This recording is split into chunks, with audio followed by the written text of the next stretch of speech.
They say Filipinos aren't meant for basketball. I say let's.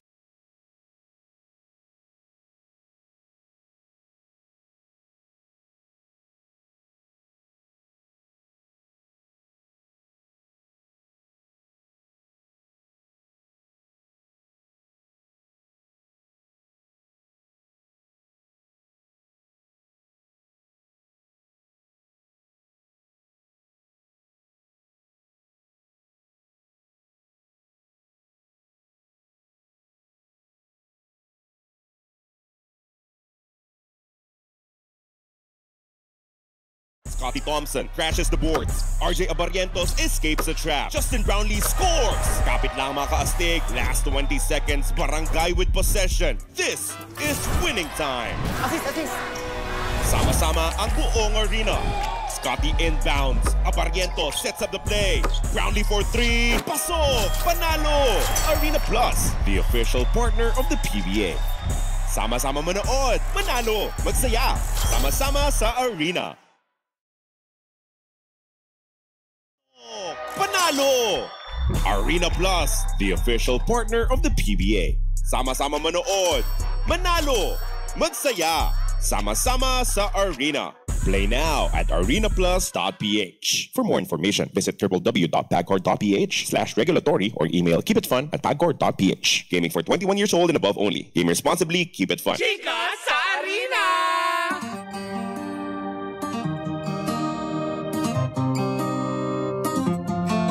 Isang magandang umaga, Metro 1 Mega Manila. Kayo patuloy pa rin po nakatutok sa number 106.7 Energy FM. Pagkawag mong sabihin radyo. Sabihin mo. Ano sasabihin? Yan! At syempre, ito na ang Chika sa Arena. Hatid yan sa atin ang Arena Plus, astig sa sports. Talaga nga naman, noong Lunes talaga, hindi pa rin talaga maka-move on.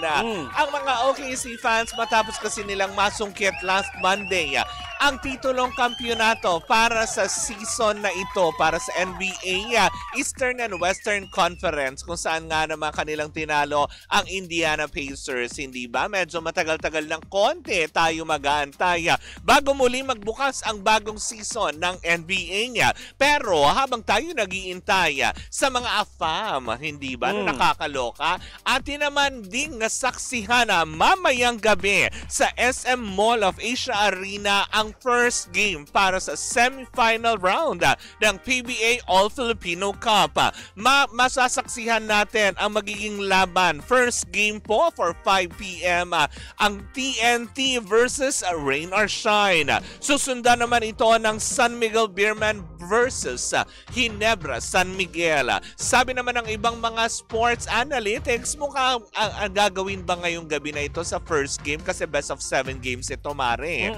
So ang ibig sabihin, dahil syempre ang mag-sister company na naman ang magkalaban patungong finals, yung laro lang, gagawin na naman ba nilang laro ito?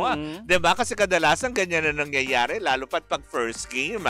Pero ang TNT ba, talaga nga naman isusulong ba nila ang kanilang mithiin na makamit ang Grand Slam title for this season? Naku, malalaman natin yan sa best of 7 games para sa semifinal round ng PBA. At syempre, tunghayan din natin ang magiging second game po this coming Friday sa Ninoy Aquino Stadium.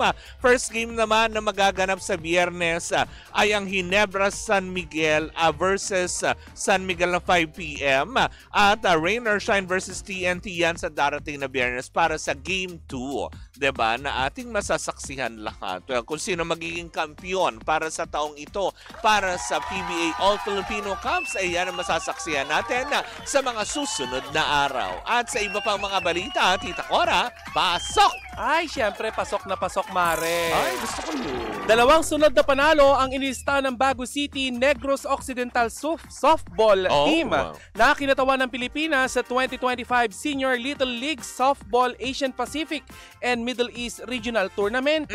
Tinalo nila ang Guam sa score na 17-0 at ang Indonesia na 15-0. O, diba? In fairness. 15-0 talaga. Oo. Hindi nila pinapuntos. Hindi. Talagang talaga. Ay, hindi pwede. Kahit 1 point Wheat. Oo, amin yan. Oo. Amin ang West Philippine. Oh, hindi mo sasabihin yun. Hindi. Pero Mare, ito sa kabilang dako, isang makasaysayang kaganapan naman ang magaganap ngayong taon. Ay, ano? Dahil sa kauna-unahang pagkakataon ay mag-host ang Pilipinas ng FIG Artistic Gymnastic Junior World Championships.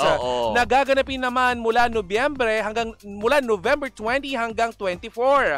Ayon sa International Gymnastic Federation, isa sa mga naging malaking impluensya sa desisyong ito ay ang ating Golden Boy. Ang Golden Boy ng Pilipinas na si Carlos Yulo. Not the bibe, but boy. Correct. Na nagsisilbing inspirasyon sa mga batang gymnast at sa fans sa buong mundo dahil sa kanyang matagumpay sa karerang kanyang tinatahak. Correct. Idaraos ang prestigyosang tournament sa Marion Grand Ballroom sa Pasay City at isang malaking karangalan ito para sa ating bansa at tiyak na magbibigay motivation sa susunod na henerasyon ng mga atletang Pilipino. Alam mo, maganda lang din dyan, kasi nga diba sa ginagawa ni Carlos Yulo bilang, alam mo yun, inspirasyon sa lahat. Halos lahat ng kabataan ngayon, hindi ba? Na more on into sports, more on nagiging, alam mo yun, interesado sila sa gymnastics. Kasi di ba usually, pag sinabing gymnastic, ay, pambabae lang yan. Yes. Di ba? Hindi na tayo na-i-stereotype. True, di ba? Pag sinabi mo kasing nag-gymnastic ka, nagfo-floor exercise, ay, ano ka, Becky? Di ba yung mga at saka ganyan? dati, Mare, wala pa naman tayong tawag sa mga ganyan. Akala natin dati, ang social mo kapag nag-gymnast ka, di ba? Pero ngayon, Mare, may mga nagbibigay na pala din ng libreng training sa mga gusto maging gymnast. Di ba? Lalo sa mga kabataan ngayon, nahilig lang din naman nila magtatatumbling. Correct. Mas maganda ng, alam mo yun, sila, magabayan ng proper training ng mga professional, hindi ba? Kasi dati may mga nakikita tayo dyan sa Luneta, di ba? True, di ba? Mga nagtatatumbling sila dyan. Diyan lang sa Batang Maynila ng Batang Paraiso, di ba? Makikita mo nagtatatumbling sa sila. May Tulay. Oo, di ba? Di ba? Sa mga ganong aspeto, hikayatin natin ang mga kabataan na wag sa lansangan tumambay kung hindi, di ba? Magkaroon ng programa ang bawat barangay syudad nang sa gayon ay hindi mapariwara ang ating kabataan. Kasi if I'm not mistaken, Mare, meron dating programa or parang advokasya ang isang brand ng iniinom na tsokolate. Ay, oo. Di ba? Yung Athletic Chuchu. Oo. Parang ewan ko lang kung ano nangyari. Di ba? Na nakakaloka. Pero sana magtuloy-tuloy. Kasi may mga sports clinic pa ngayon, di ba? Oo. Sana magtuloy-tuloy, di ba? Lalo pat ngayon na mas parami na ng parami mga atletang Pilipino ang patuloy na namamayagpag sa iba't ibang larangan ng sports na patuloy din iwinagawagayway ang ating bandila sa patuloy na pagpanalo. Mali mo marinig tayo ng Arena Plus. Di ba? Dahil syempre, sinuportahan naman nila si Carlos Yulo. Bakit naman hindi natin iikot si Carlos Yulo sa mga barangay? Tama. Or magbigay tayo ng mga libreng training para sa mga batang gusto maging Carlos Yulo. Bakit ba naman hindi? Hindi ba? Kagaya na lamang na. Pero eto na, para mas maging kakaiba pa rin ang iyong gaming environment at paraan mo ng pag-i-enjoy ng paggamit ng Arena Plus app araw-araw. Well, eto na. Diba? Gagawin natin astig ang araw mo gamit ang Arena Plus app dahil hindi mo na kailangan pang maghanap ng kung ano-ano pang app or website para lang makakuha ng mga latest scores at mga kung ano mang schedule ng inaabangan mong laro worldwide tulad na lang sa PBA, NBA, PVL, soccer, basketball, volleyball, boxing at marami pang iba. At hindi lang din yan. Tinanghal din ang Arena Plus bilang Best Sportsbook Operator for 2024 and 2025 Sigma Asian Awards. Kaya nga naman, diba? 2 years in a row. Congratulations sa Arena Plus. Ito ang magpapabago ng paraan mo para mas ma-enjoy mo ang iyong mga paboritong laro. Diba? Mare, ito astig din ng Arena Plus dahil hindi mo na kailangang hanapin ang lahat ng mga updates sa mga paborito mong laro kagaya ng PBA, NBA, PBL, soccer, basketball, volleyball at marami pang iba. Ayan, boxing, including boxing Ito pa, Mare, pwede mo rin masubaybayan ang mga live events ng local at international sports properties sa kanilang web-based o mobile application. Ika nga ng Arena Plus, all-in-one na, anytime at anywhere pa. At sa mga mahilig naman din sa mga tumaya-taya, mag-bet, diba? Well, wala kang dapat ipangamba para sa Arena Plus ay license ang Philippine Amusement Gaming Corporation o PAGCOR para masigurong legal at secure ang gaming environment ng ating mga user. At dahil gusto nating astig ka, astig rin ang official endorser ng Arena Plus dahil kaastig mo ang Pinoy basketball sensation sa mundo ng PBA na si Scottie Thompson. At ang Pinoy Pride na umaariba naman sa mundo ng NBA, ang phenomenal Phil-Am basketball star na si Jordan Clarkson. At abangan ninyo dahil may mga paparating na endorser ulit. Correct! Ang Arena Plus. Kung sino man yan, isang sekretong malupet muna for the meantime. Pero eto, mas gawin pa natin astig ang pagsuporta natin sa ating mga Arena Plus endorsers sa pagsabay, sa pakikinig ng official jingle na halina sa arena ng Arena Plus performed by one and only Glock 9. Ang Arena Plus ay official sponsor the official sponsor siya ng PBA, PVL at Gilas Pilipinas. Kaya nga naman, download na ng Arena Plus app in App Store and Google Play or you can also watch it live at arenaplus.ph. Sa Arena Plus, astig sa sports! Paalala pa rin po sa lahat that gaming is for 21 years old and above only. Keep it fun! Game responsibly! At dito na po natatapos ang ating Chika sa Arena! Tindihan sa atin ang Arena Plus, astig sa sports!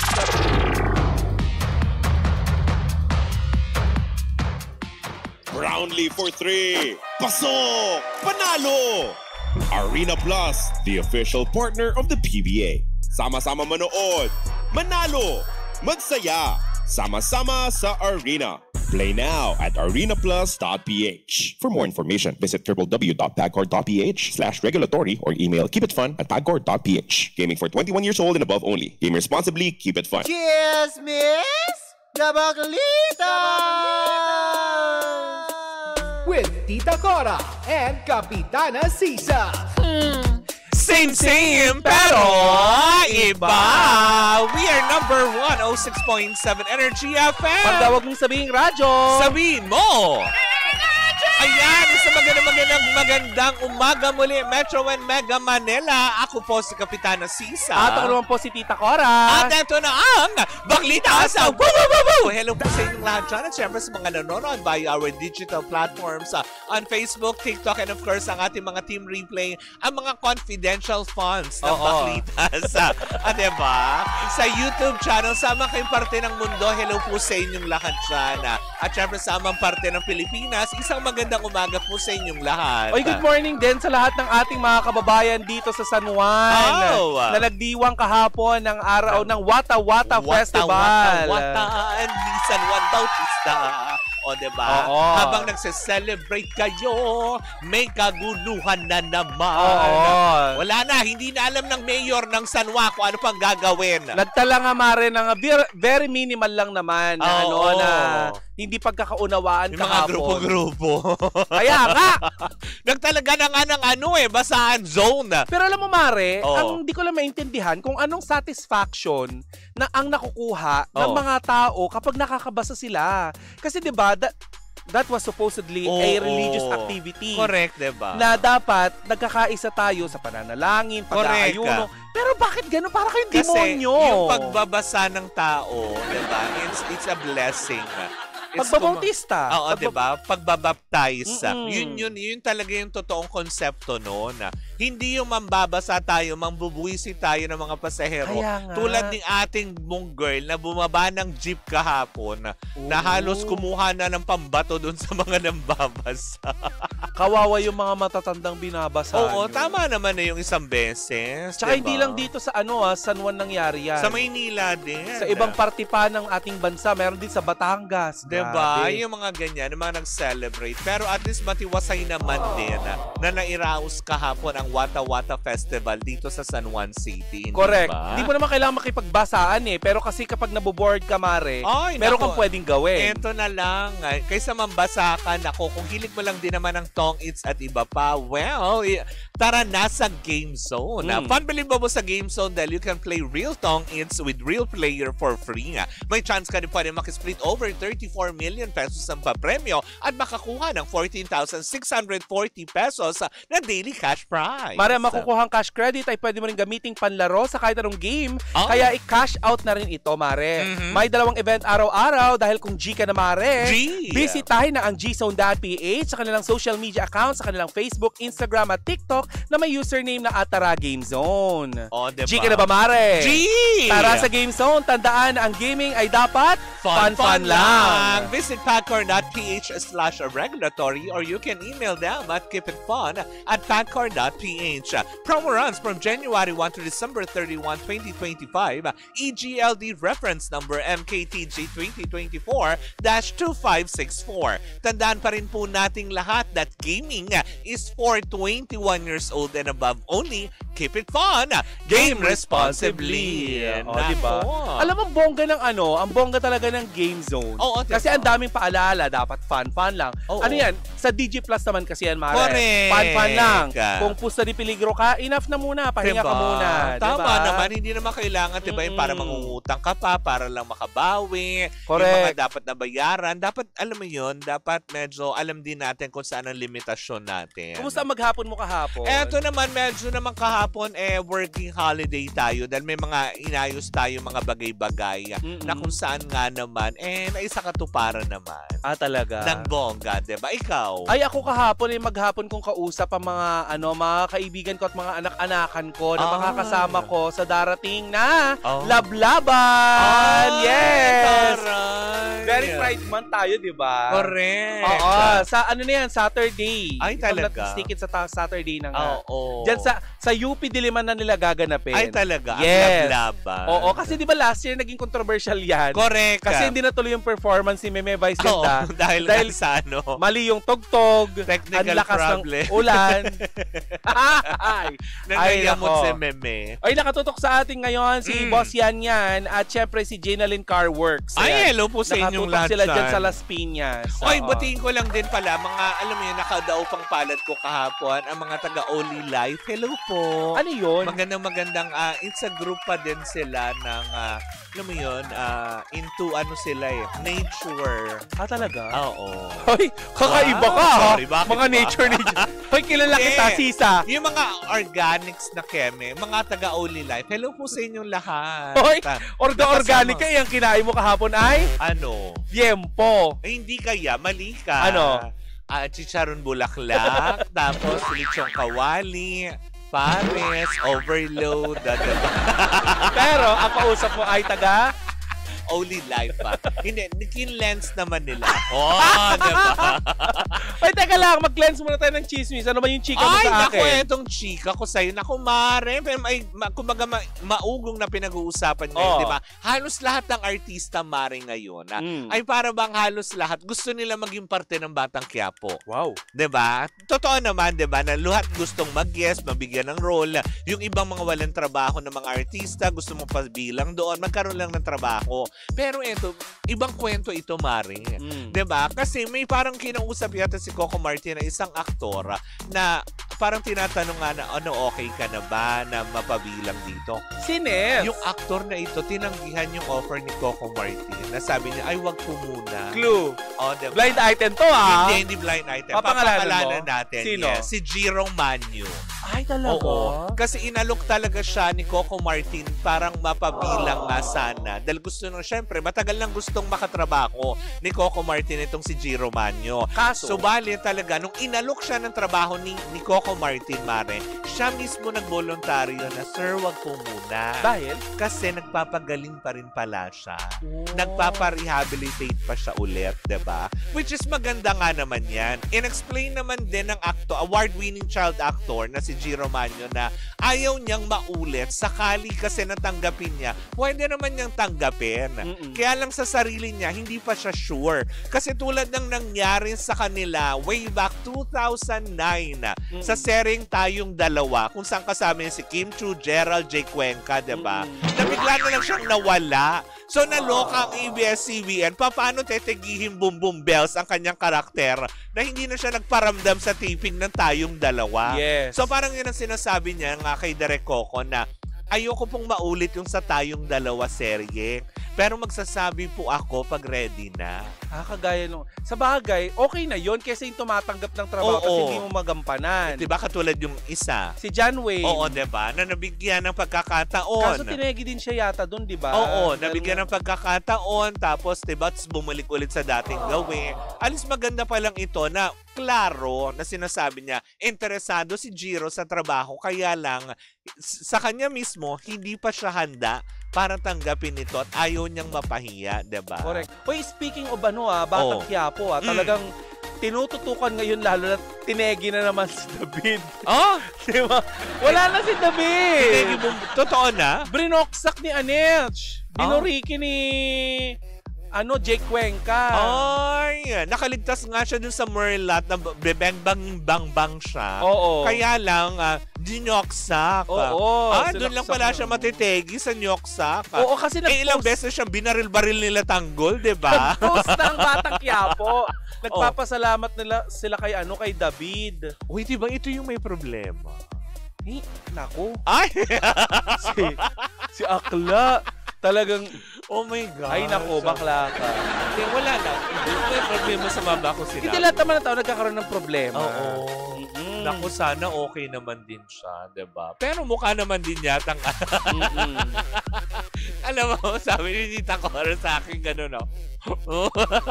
Puro ka press conference. Ang tagal ng impeachment trial. Ano ba yan? Ano ba? Bakit nandito ka? Mali ka na naman ang live, Baka nagla-live ang Senado ngayon, doon ka, wag dito. Wala kaming pag-uusapang political. O, diba? Pero yun na nga, maganda yung mga ganon na aspeto. Believe naman din ako sa kanya, diba? Tulad na lang nang nangyari din kay Baron, diba?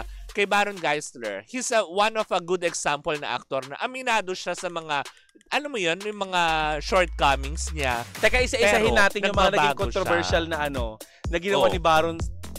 Paano ba tatawagin natin? Paano ba natin? Kalokohan na ginawa ni Baron dati. Yung pagmamaoy niya, 'di ba? Be specific. Ano yung mga diba mga yung, controversial na yung pagwawala sa party, yung pagwawala hindi sa village. Trabaho. Sa trabaho na nabalitaan mo lang. Ay, nako, mahirap. Ako hindi ako mahirapan. Kasi naging open naman yan sa sa bagay, totoo naman. 'Di ba? Inihian niya yung yung anak ni Pen Medina. Oo, yun. Habang magka-eksena sila. Diba? Yun ang unang parang kinagalit ng anak ni Pen Medina. Tapos yung tumbler niya, ang laman alak daw. Oo, diba? Yun yung mga kinasangkutan ni Baron dati. Pero ngayon, yun nga yung sinasabi ko, diba? It's a very good example, like si Baron, diba? Na tipong, admittedly, alam niya na may mga shortcomings siya, pero alam mo yun, tinulungan niya yung sarili niya para mabago. Like dito sa si G. Romano, diba? At least nung inalok siya, kasi tinanong siya ni Derek Coco okay ka na ba? Diba? Na parang sabi niya, wag po muna, Derek. Parang ganyan yata yung pagkakasabi na kasi hindi pa talaga ako totally magaling. Which is, alam mo yun, bluntly sinasabi niya na nagpapagaling. Ibig sabihin, pursigido yung bata na muling makabalik sa limelight na clean slate siya, na malinis na, diba? Na, kasi nga lahat naman din tayo, diba? Dumaranas din naman ng ganyang yung pagkadapa sa buhay. Yun nga lang, may kanya-kanya nga lang sigurong sinasamahan kung paano tayo babangon. Correct. Diba? Ibig sabihin lang, yung mga nakakasama ni G. Romano is napapabuti siya kasi tinutulungan siya para magbago. Hindi kagaya nung katulad yung kay John Wayne, nakakalungkot na muli siya ulit na impluwensyahan ng mga kaibigan tapos eto na naman ang kinasangkutan na nabigyan na ng pangalawang pagkakataon kaya lang parang nasayang lang. Diba? Ay, meron akong blind item. Aneka. Go. Shoot. Interesado si ate mo. Siyempre, alam mo yan. Sa DOS ito. Bakla tayo eh. Oo. Merong isang couple from ABS-CBN. Oo. Ang dami nila doon, di ba? Oo, dami nila doon. Huwag ka na mag-specific. Oo. Basta couple sila. Oo. Na booking daw na ng isang bida lately. Kasi tinatanggi nila na sila. Oo. Tapos na-booking daw, nakita sa parking lot. Nagmumol. Nagmumol daw. At ang nakakita sa kanila ay isang talent manager. Ay. Nagkakaroon ako ng idea dun sa talent manager. Hindi yun ang ibig. Hindi yun. Okay. Hindi Oo. wala. Akala ko guardia. Kasi At usually... hindi nila yung ginawa sa ABS-CBN Saan? sa ibang lugar. Oh, Oo. Na-sight song silang hindi dalawa. guardia ang nakahuli. Hindi. Yung talent Oy, manager, Diyos Karen ko naman. Baru. Bakit hindi nakatint Kasi yung ganito ang sasakyan? eksena Bells. Hindi nakatint. Hindi. Usually Hindi. naka-super black yun, di ba? Hindi kasi ganito yung eksena. Oo. Nandito kami sa Chu Chu Chu Wariwap. Gusto Oo. ko sana ipakilala si Chu Chu Chu sa'yo. Oo. Kasi gusto niya magpa-handle sa'yo. Oo. Kasi kikitain ko kayo. Oo. Pero nagkaroon ng parang miscommunication at sinabi ni talent manager na, ay sige, wag na tayong tumuloy. Next time na lang. Oo. Pero ang hindi alam ng dalawa, Nandun papunta na. si talent manager, malapit na siya doon sa Karumbangi. Oo. Oo. Tapos? Tapos, si Merlat. Merlat. Oo. At saka nasa driver seat daw si Merlat. Siya ang driver. Oo. Siya may-ari ng Karumbangi. Oo, tapos sakisakay itong si Otoko. Oo. Tapos, nung nandun na daw si talent manager, malapit lang yung sasakyan niya kung saan nakapark. Oo. Yung sasakyan din. Oo. Kasi nga, parang guesting Oo. sa ibang chuchu. Mm. So, iisa lang ang parking na mga yun, di ba? Yes. So, eto na nga. Sa parking. Hindi nakita mismo na anong tawag doon? Nag-panty? Hindi, Ganun? na nagtsurbahan. Oo. Pero anong dahilan? Bakit magpapalit sila ng pwesto? Si Merlat, Oo. pupunta na siya doon sa may driver seat, tapos Oo. si Otoko, papunta na siya doon sa may Passenger seat. Hindi, baliktad. Papunta na si Merlat doon sa passenger, tapos si Otoko, So papunta si na Otoko na magdadrive. magmamaneho. Pero ang nakakaloka doon, Oo. kitang-kita daw ng dalawang mata. Oo. Nitong si talent manager at Na? saka nung kanyang alalay Oo. na nag-aayos ng pantyhose. Oh? Si ate girl. Baka naman lang. Te, okay lang naman kung dito lang. Pero yung pantyhose daw, nakababa na. Ay, talaga. Oo. Paano niya na sa China, Bells? Nandun nga siya. Ito yung sasakyan. So, through windshield? Ganyan? Oo. Di ba usually nga, so ibig sabihin, hindi nakatint? Hindi, sa labas na nag-aayos ng pantyhose. Ang Ang lola mo. Okay, hindi na sa loob.